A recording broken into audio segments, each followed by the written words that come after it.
At sa mga tumatakbo ngayong halalan, mamanata rin kayo. Oo, kala ko ano ka? Women's rights advocate. Oh? Sino yan? Clue! Kaya tigilan mo ako, ha? Ay! Hindi ako naniniwala para ka sa kababaihan. Te! Oh, Buboto mo ba si ano? sino? Bubulong ko na lang sa'yo. Ay, hindi. Excuse me. Nahuhulugan siya ng bote ng mineral water. Ang dami nagtatanong na kung intentional ba yun or aksidente. Parang mukhang inaasintay kasi ang lapit-lapit. Oo, lapit sa kanya eh. Sinabi pa ni Sandro Mulak na masaya kasi po ito yung pinag-pray ko ever since. Yung matuloy po yung rape with sexual assault case. Dininay na nga po ni Judge yung motion to quash nila kasi ginagawa na nila lahat ng delaying tactics. Pati paninira at pagbabaliktad yung ginagawa nila sa akin. Si Jerry Wrightson, kilala mo? Si Kalad Karen! Yes! What about? Hindi nga parang yung ibang post niya, nakasama ang kanyang jowa na si Luke Wrightson. Parang nawawala na. Ay! Congratulations again, ha? Congrats, Mike! Buti hindi ka na-bash dahil pinapunta mo si Maring Chris.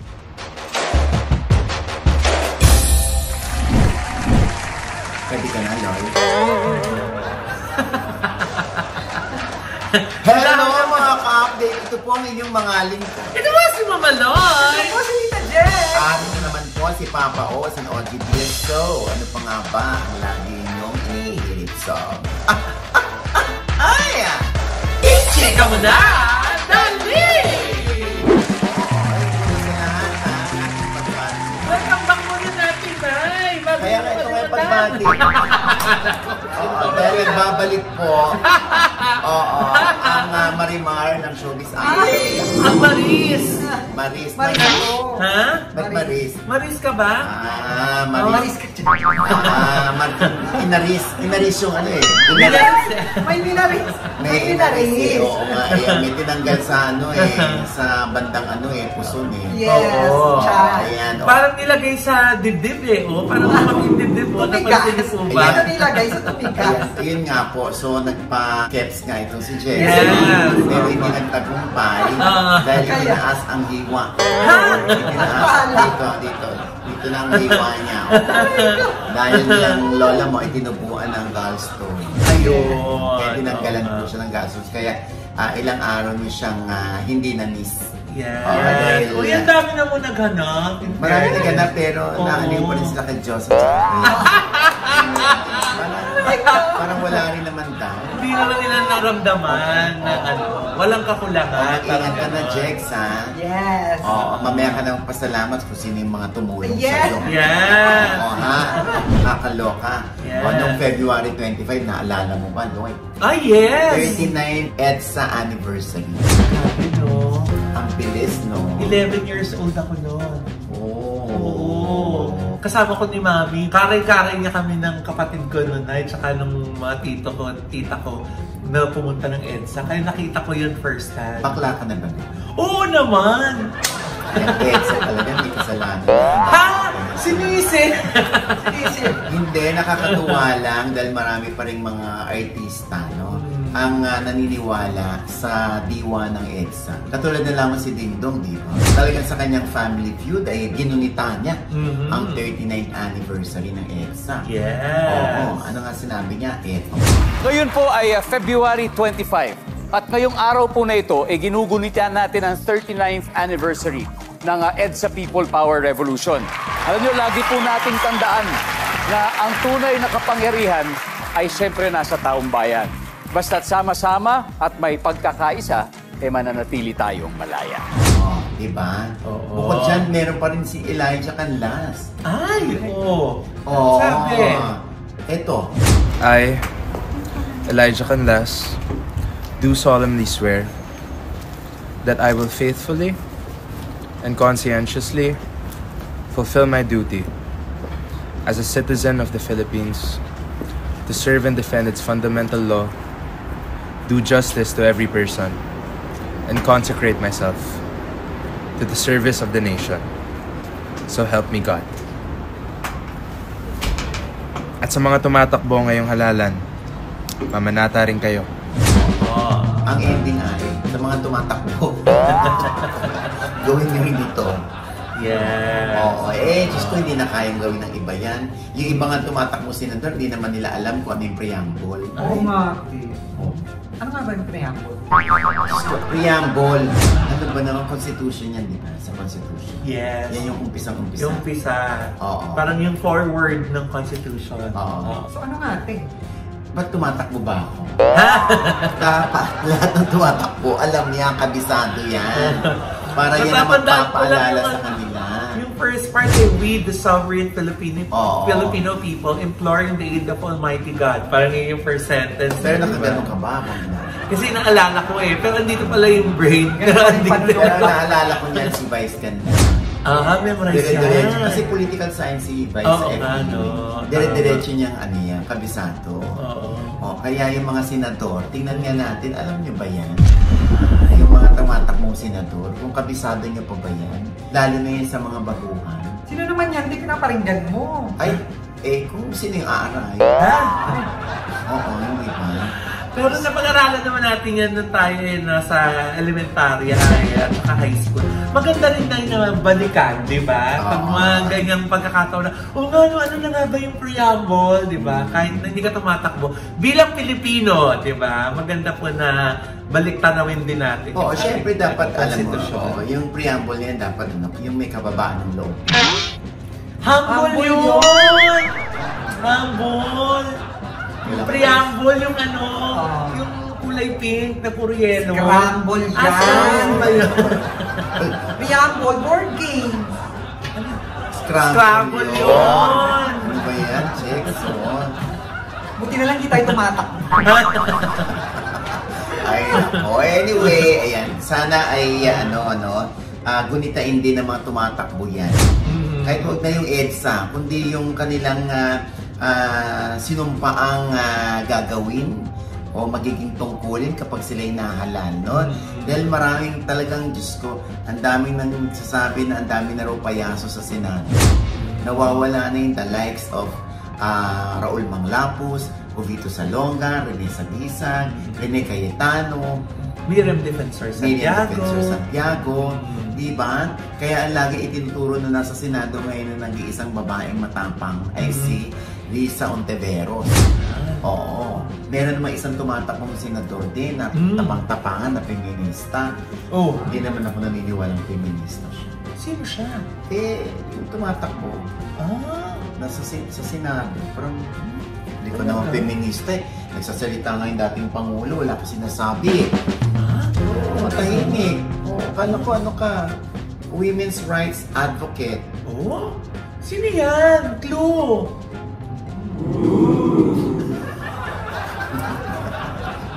Kaya tigilan mo ako, ha? Hindi ako naniniwala para sa kababaihan. Anyway. Ako tuloy nag-iisip. Si ano?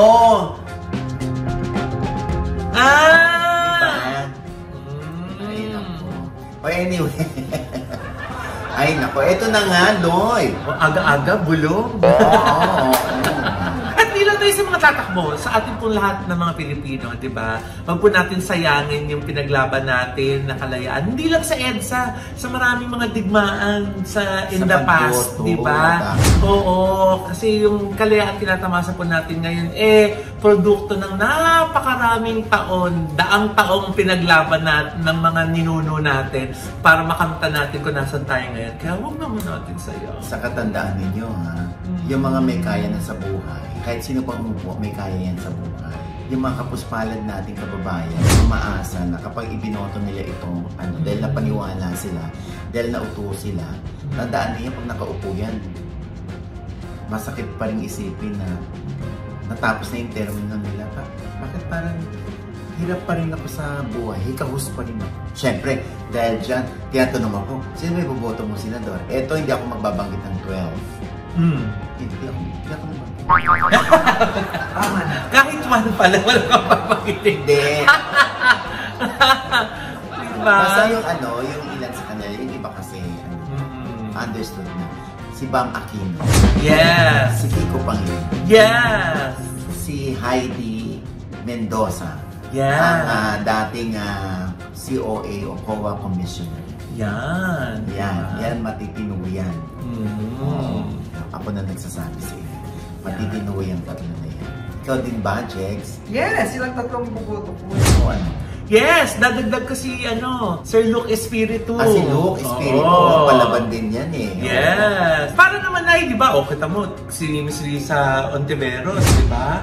Kahit na nag-iisa siya, minsan feeling niya nag-iisa siya sa Senado, pero ang dami niyang naisulong, di ba? So, kaya natin yan. Te! Oh. Buboto mo ba si ano? Sino? Bubulong ko na lang sa'yo. Ay, hindi. Excuse me. Naman. Ha? Talaga? Bakit? Sino ba yun? Hindi ako nabulungan Ay, eh. Diyos ko. Makamatay ni ko baboto Ha? yun. Talaga? Hindi. Kaya at least hindi ko binabot ng pangalan. Alam niyo, hindi ako namamahilan. Ay, nako. Anyway, nako, basta bahala na kayo. Basta ilan-tila rin natin yung pagkatao, yung reputasyon, o yung mga natapos, o yung mga nagawa sa taong bayan sa nakararami ng inyong iboboto. Ha? Oo. Magandang batayan yun na yung track record, Correct. di ba? Oo. Para sa mga re-electionist lalo, di ba? Pwede nating sipatin kung ano yung mga nagawa nila nung term nila para malaman natin kung, bibigyan ba natin ito ng isang boto? Alam mo yung mga artista, no? Nag-aanohan na sila eh. Kumbaga, binubuk na sila para sa campaign. Local man yan o national, no? Pero alam mo, nangangamba yung iba. Bakit? Kasi hindi nila alam, baka yung sasampahan nilang entablado, kung masamang tao ba yun, or mabuting tao, or baka magkabahilan, nandun sila. Ay. Yung ganyan, oo. Eto nga, wala naman sa campaign. Imagine mo, dinatuhan ng hinulugan ng bote ng mineral water. Ay, si Moira ba yun, ay? Oy, kalab team ni Mahal. Ang luma!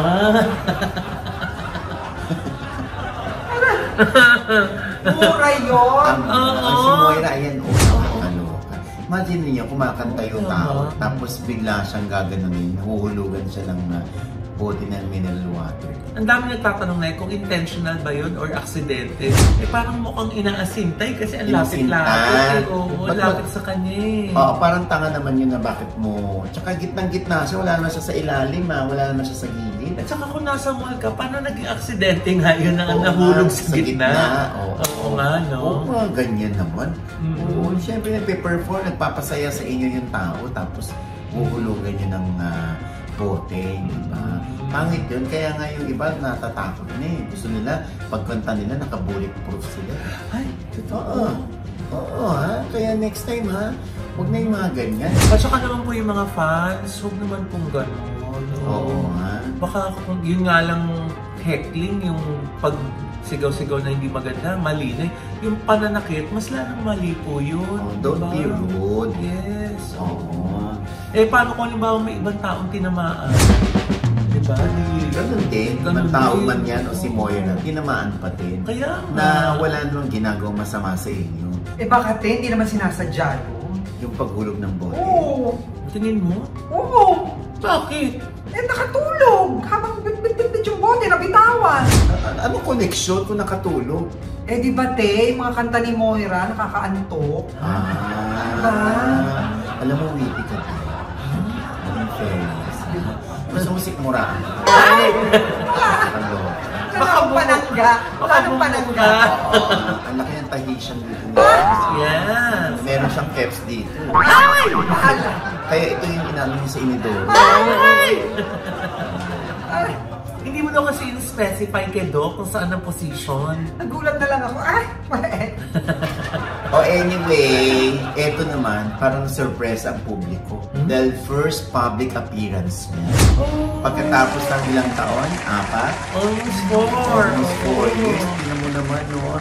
ganon kalalim makipagkaibigan ang isang Chris Aquino. Yes! Oo. Talagang... Ano bang istorya nito? Ayun nga na, tumanggap kasi si Michael Leyva nung kanyang award ng People Asia as People of the Year 2025. Isa sa mga awardees. Bukod kay Michael Leyva muna, sino ba yung iba pang recipient? Ay! Nako, syempre, aside from Michael Leyva, andyan din si Carlos Yulo, si Senator Risa Hontiveros, Senator Lauren Legarda, Dr. Steve Martgan, Kevin Tan, Ramon Orlina, Ronnie Ong, Bruce Winton, and Colonel Ariel Quirobin. Okay, si Ronnie Ong ang aking kumpare. Diba? Congratulations! Congratulations sa inyo. Diba? At ito nga. Napaka-prestigious ng award niya. Yes, at nakausap nga natin via Facebook video si Michael Leyva, di ba? Yes, congratulate natin. Kasi nga, di ba, napapunta si Chris Aquino bilang suporta, bilang pagmamahal niya kay Michael Leyva. Yes. Kahit na alam mo medyo compromise yung kanyang health, di ba? Yung parang, hindi naman sa walang pakialam, pero meron pa rin limitasyon, yung galaw at yung pagpapapicture ni Chris Aquino, yung kanyang pagtayo doon. Pero di ba, ang makikita mo doon, yung friendship nila. Yes. Yung gratitude. Alam mo yun, Nay, di ba? Kasi very thankful din talaga si Michael Leyva kay Miss Chris Aquino. Kasi nga, unang ginawang gown ni Michael Leyva for Miss Chris, yung yellow niya na gown dun sa red carpet ng Crazy Rich Asians. At mula noon, ayan na, blossom na yung kanilang friendship. Correct. Na ginagawa lang Cubao Divisoria ni Michael Leyva ang Los Angeles. Para dalawin. Para lang dalawin si Miss Chris. Kahit na one day lang, tapos biglang uuwi na ulit siya kinabukasan. Tsaka siya yung tatay-tatayan na ni Bimbi. Yes, at saka ni Kuya Josh. Pinagkakatiwala ni Chris kay Michael ang kanyang mga anak. Yes, talagang ano na naman yun ay isang patunay kung gaano makipagkaibigan si Miss Chris Aquino, di ba? At isi-share namin sa inyo yung maikling conversation namin with Michael Leyva na paminsan-minsan nagkataon na andun siya kay Miss Chris. Oo, pinapakain daw niya ng dinner. Kaya, eto. Nagbuto ko naglabas. Napagod kagabi. Napagod siya. Kaya kailangan magpalakas para makabalik ka, no? Oo. Congratulations unang-una. Yes, Thank you congratulations, po. Michael. Thank you so much. Feeling ko sisikat ka, Michael. Thank you po. Mag-aano po ako sa inyo mag-workshop. Pwede po ba? At ang lakas mo kay Maring Chris. Yeah, so sobra kagabi. Sabi niya sa akin, if there's someone who's deserving of my best effort, it must be you. So sweet. Diba? Diyos ko, sa kabila ng kanyang karamdaman, diba? True. Kaya nagulat sila lahat. Nandun si Ate Chris kagabi sa Fairmont Hotel na Makati. Nagulantang. True. Nagulantang ang ano. Yes, ang Tsaka sokmed. Tsaka nakakatuwa yung post ni RB Chango. Yes, nakaka-touch yung post ni RB. Oo nga, correct. Diba? Ang ganda mo kagabi, promise. Yeah. Tapos nakakatawa lang, may nag-comment doon. Kasi di ba sabi ko, ate, tanggal mo yung mask mo. May nag-comment sabi, grabe naman siya, pinapatanggal pa yung mask, autoimmune, nagalit sa akin. Galit sa'yo. Nakalimutan mo lang. You got carried away. Yeah, correct. Hi, Bim! Hi, Bim. When to visit yung mama. Yeah, oo. Okay. Ay, ate, alam mo ba ginawa ko yung gown ni Miracle? Yung 7th birthday. Si Mira. Wow. Mira yung may bunso, Mare. Yes. I know. Yeah, oo. Super cute. Oo, thank you. Ang bata. David na Michael. Oo, tsaka marunong na mag-mahjong si Mira eh. Uy! Hindi! Marunong na sumalat. Wag daw, sabi ni ate. Ayan, thank you ha. Congratulations Thank you. again ha. Congrats, Mike! Buti hindi ka na-bash dahil pinapunta mo si Maring Chris. Naku, hindi. Lahat love siya. Gusto na Oo siya nga, makita. grabe yung kanyang first public appearance. After how many years? The last time was Choppy. Namatay siya noon. Oh, the Choppy time. Oo. So, 4 years ago. 4 years ago, nung namatay si Pinoy. Pinoy. Oo. Mare, pagaling ka, ha? I'll try my best. We love you, Miss Chris. Thank you, thank you. Love you, Thank Mike. you. Bye-bye. Love you. Bye-bye. Bye-bye. Bye, Bim. Diba? Ang sweet. Yeah. Diba? Michael, ikaw na.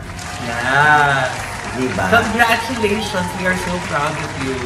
Pagaling ka, Maring Chris, ulit, ha? We love you, Basta, Miss Chris. palakas ka. Kaya mo yan. Yes. Sabi nga ni Chris, I'll try.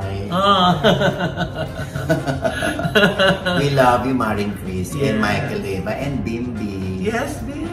Bukod doon, alam mo si RB Chanco, yung makeup artist ni Chris.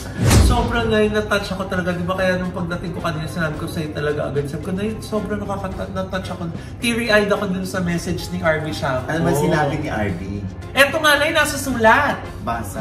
After 3 years, I finally got to do her makeup again. Something I had hoped for but feared might never happen. But last night, it did. And I couldn't have been happier. Chris is still very sick. Frail, fragile, and fighting every day, which made every makeup product and brushstroke feels like a risk. With her severe allergies and flares, I was terrified she'd react, especially since she hasn't worn makeup since her health declined. But by some miracle, her reaction was minimal, and that alone was a huge relief. Her appearance was brief but deeply meaningful, a sign that she's still here, still fighting, still moving forward. Despite daw sa lahat ng mga dinaramdam ni Chris, lumabas siya para makita ng publiko na kahit na may sakit siya, yun daw yung patunay ng isang reyna, a real queen, di ba? Hindi nga muna siya mag-work. Talagang magpapalakas pa si Maring Chris. Nauna na rito, di ba? Parang gusto paalis ni Michael yung face mask.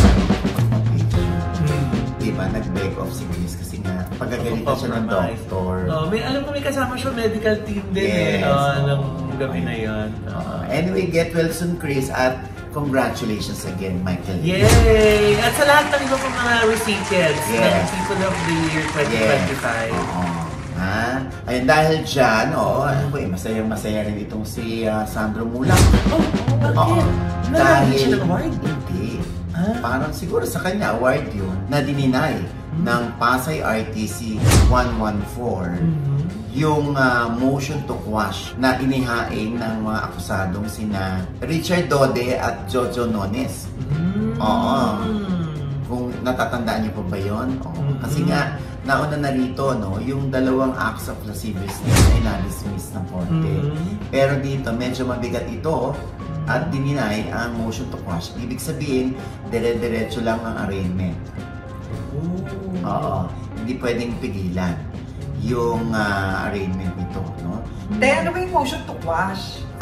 Ito yung yung ginagawang pumpkin soup. Squash yun? Quash lang yan. Quash lang. Walang S.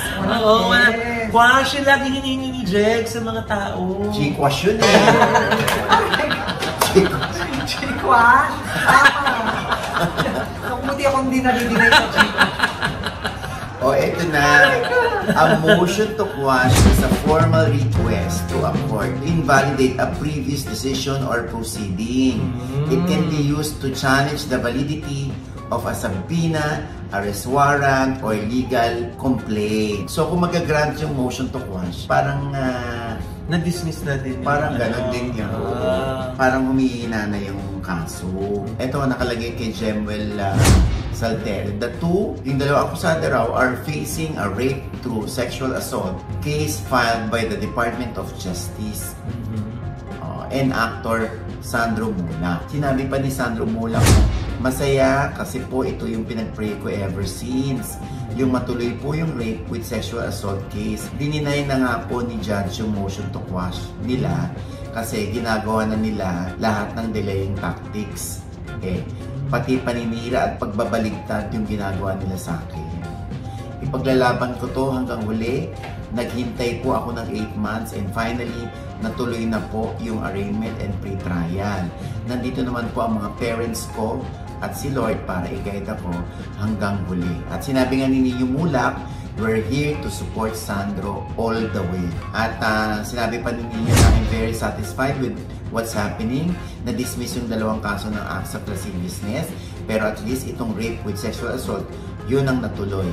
Ito yung mas malakas na kaso. It's going to be a long battle, but we're here to support Sandro all the way. Kaya, Sandro, sana makamit mo yung hustisyang hinihingi mo. At doon naman sa dalawang akusado, mapatunayan yung wala talaga kayong sala.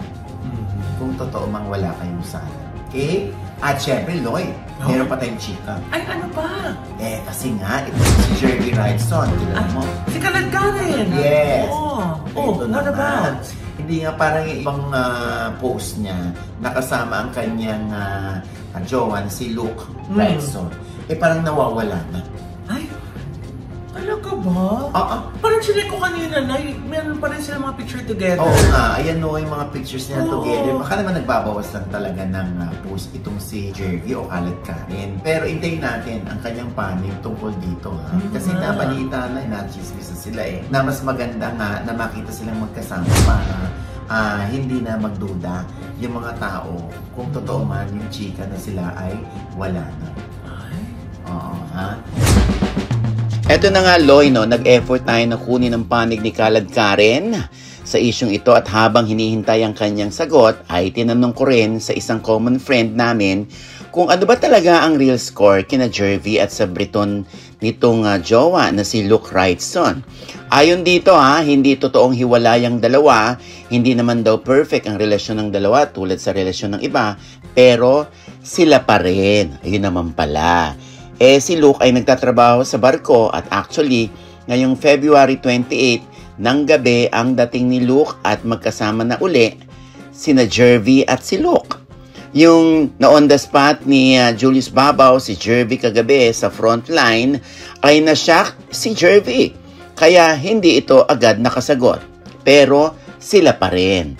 Yun naman pag-hide o pag-archive ni Jervy ng wedding photos nila ni Luke ay sinadya niya. Dahil i-organize lang daw ni Jervy ang mga photos nila bilang naka 1 million followers na ang naturang showbiz newscaster sa Instagram. So ayun naman pala. 12:33 PM ng February 28 ay nag-PM sa atin si Jervy o si Kaladkarin at ang sabi niya ay, "Mami, sorry, ang dami kasi nagme-message. Okay po kami. Haha, wala po talagang issue, ma." That's the end of the story. And with that, mga kaibigan, ito po ang inyong mga... Ito po si Mama Loy, mga nanonood po sa akin ng namin subscriber. Please subscribe now na. Click nyo na yung subscribe button na nandyan sa ibaba. Siyempre, pang kanya-kanya naming channel. Yes, sana manood at mag-subscribe po kayo sa channel ko. That's Mama Loy, M-A-M-A-L-O-I. Pati na po sa aking other social media accounts sa Instagram, Facebook, at TikTok. At nais po natin magpasalamat sa NB Skin Beauty and Wellness Center. Nandyan po sila sa Mother Ignacia sa tapat po ng ABS-CBN. Sa ground floor lang po ng Grandia Place, diba? Ang aming mga kutis na nag-glow dahil sa kanilang mga imported na mga drips from Switzerland. Yes! At batiin natin ang happy birthday! Doc Rhea Trinidad! Happy birthday, Doc Rhea! We love you, I love you. We love you so much, Doc. Yeah. At syempre na yung ating minamahal na boss owner ng NB Skin Beauty and Wellness Center, Mr. Angelo Dominguez. Happy birthday! Angelo! We love you. We love you so much. Thank you for loving us and taking good care of us. Diba? Yes, dahil dyan, birthday din ni Ranjo. Happy birthday, Ranjo! Maraming salamat sa aking ever loyal, ever faithful na staff at road manager. Yes. Ayan, like for how many years? Since 2011, nasa akin na si Ranjo. Wow. Happy birthday, Ranjo! Happy birthday! Ayan, dami nag-birthday! Nagkaroon nga ng celebration kasama si Ernie Lim, nag-birthday din. Diba? Joint celebration nila yan. At syempre, Jex, At sa Tita Jegs channel, may bago po akong vlog dyan. Yes. Yung nasa hospital po ako, panoorin nyo. At pasalamatan ko lang ang mga doktor at nurses ng NKTI, ng National Kidney Transplant Institute. Maraming pong salamat sa inyo sa pag-aalaga po sa akin dyan. Yes. Dahil ako sa ang mga doktor ko, si Dr. Puico, si Dr. Coronel, at syempre si Dr. Simanga nang nag-alis ng mga stones, napakarami. Yes. At Eto na te, pasalamatan ko lang, sobrang laking pasasalamat ko kay Ate Maita at kay Ate Nessa. Sila ang nag-asikaso sa akin doon. Thank you very much Ate Maita and Ate Nessa. Thank you po. Siyempre te, ito pa. Sa mga kaibigan ko at kakilala, sa mga nagpadala ng Gcash at tumulong po sa akin doon para makalabas din ako. Thank you po sa thank you po sa inyong lahat. Ito na po ako nagpapalakas at tatrabaho. So, parang magkaroon ulit ng bato. Huwag na! Kapag nakikita sa IG story na, nasa hospital ulit, madami. Huwag na! Okay na! Parang na-surpass yung 200,000 na birthday gifts niya. Actually, meron pa siyang video na naka-reserve. Kahit wala siya doon, kunwari may video na nandun siya sa Huwag din. Mahirap ang racket na to. Ayan. Yan. Thank you so much sa lahat ng mga naging bahagi ng journey ni Jex. Tungo sa kanyang success. Ayan. Mag-ingat ka na, Jex, ha? Uminom bukas ito ng mantika. Tapos namamapak ng asin. Bawal na. Ayan, At syempre pa ang aking panayam kay Makoy De Leon. Marami nagtatanong sa akin kung ano bang nangyari. Sila pa ba ni Elise? At bakit maraming nadidemonyohan sa kanya sa Batang Quiapo? Kuwang-kuwang niya talaga yung gigil ko na eh. Nga. Grabe talaga eh. Correct, yan. Pag nakita ko talaga yung si Makoy in person, hahalikan ko yan. Bakla. Beso ko lang naman. Ay, naku. Tsaka hahag. Ito na nga sa OGBS Inspires. Yan, At syempre, mga gustong magtungo at i-experience yung kagandahan at kalinisan ng Acropora Beach Resort sa Medellin City. 3 hours from the airport po yan, pero hindi niya na mararamdaman ng pagod dahil ayaw niya nang lumabas pag nandun kayo sa Acropora. Ayaw mo nang haring umuwi? Diba? Ang sarap-sarap ng ng mga pagkain, ng tanawin, ng sarili mong jacuzzi, ng kwartong apakaganda, beachfront ka pa, meron kang balsa, meron kang jet ski, hindi ka pa. Yan At syempre pa ang concert ni J Heart Music at ni Era Covers. Ayan po, March 21 and 22 na po. Kaangisa ng husay at ganda ng boses ng dalawang yan na sila yung nagsimula ang kanyang tandem sa abroad. At ito na nga, andito na sila sa Manila. Sa District 1 yan 1,500 lamang po ang ticket. Okay? Sulit na sulit. March 21 and 22. Ayan Thank you din Doc Jessica D. ng Ideal Vision. And Dr. JC Solis of Gorgeous Smile Dental Clinic for our gorgeous smile. At ito po ulit yung lingkod, Papa Osinochi Diaz. Salamat sa sabi. At ay papaalala sa inyo na. Sa tuwing gigising po tayo, tuwing umaga, huwag na huwag po tayong makakalimot na magpasalamat sa Panginoon. Dahil tayo kanyang ginising. Sabihin, may mission pa rin po tayo sa buhay. Sabay sa aming every gising is a blessing! Ano pa nga bang lagi nyo inihirit sa akin? Chika mo na! Dali! Itahisyan mo. Ano na ako ngayon? Ano na? Rock diva. Ba't rock diva? Kasi nga, ang daming rocks. Ang daming rocks. Akala ko ba yung nakalagay din sa ano mo? Ay, isa na akong ngayon, ganap na gal vlogger. Hindi naman yung bat vlogger!